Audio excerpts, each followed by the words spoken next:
is a beautiful Sunday morning, kids. A beautiful Sunday morning. Glad you are here. So glad you are here. So today is a very special Sunday. It is called Confirmation Sunday.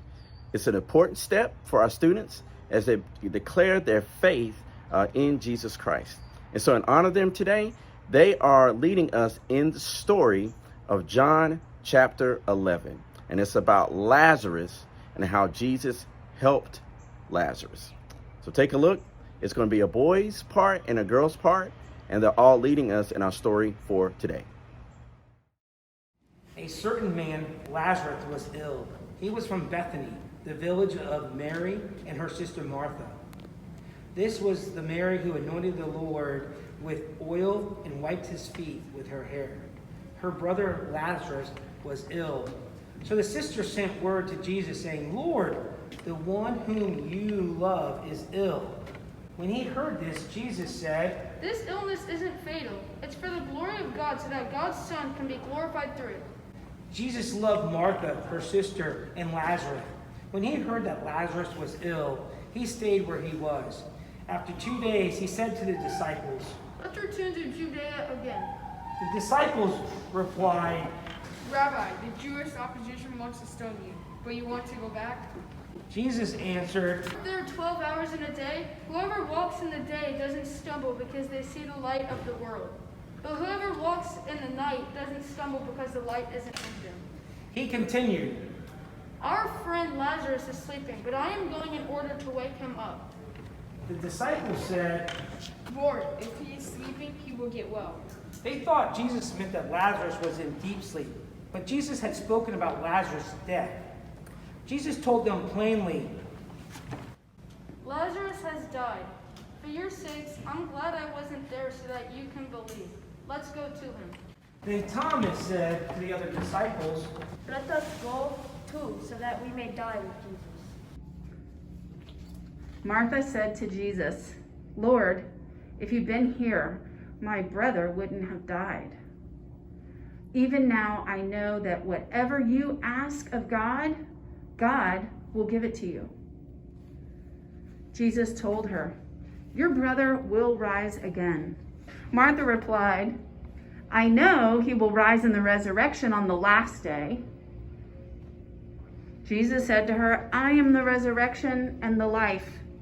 Whoever believes in me will live even though they die. Everyone who believes and lives in me will never die. Do you believe this?"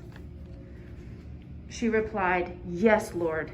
I believe that you are the Christ, God's Son, the one who is coming into the world." After she said this, she went and spoke privately to her sister Mary. "The teacher is here," Martha says. "The teacher is here, and he's calling for you." When Mary heard this, she left quickly and went to Jesus. When the Jews who were comforting Mary in the house saw her leave quickly, they followed her. They assumed she was going to mourn at the tomb. When Mary arrived to where Jesus was,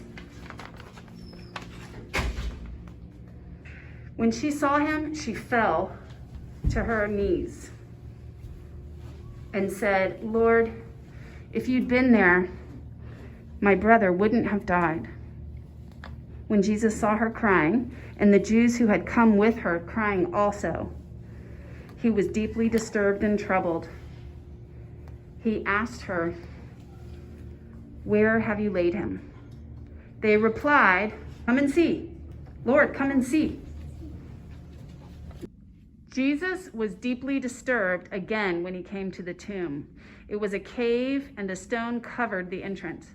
Jesus said, "Remove the stone." Martha, the sister of the dead man, said, "Lord, the smell will be awful.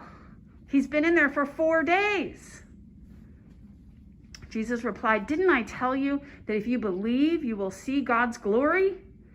So they removed the stone, and Jesus looked up and said, "Father, thank you for hearing me. Thank you that I know you always hear me. I say this for the benefit of the crowd standing here so that they will believe that you sent me." Having said this, Jesus shouted with a loud voice, "Lazarus, come out!"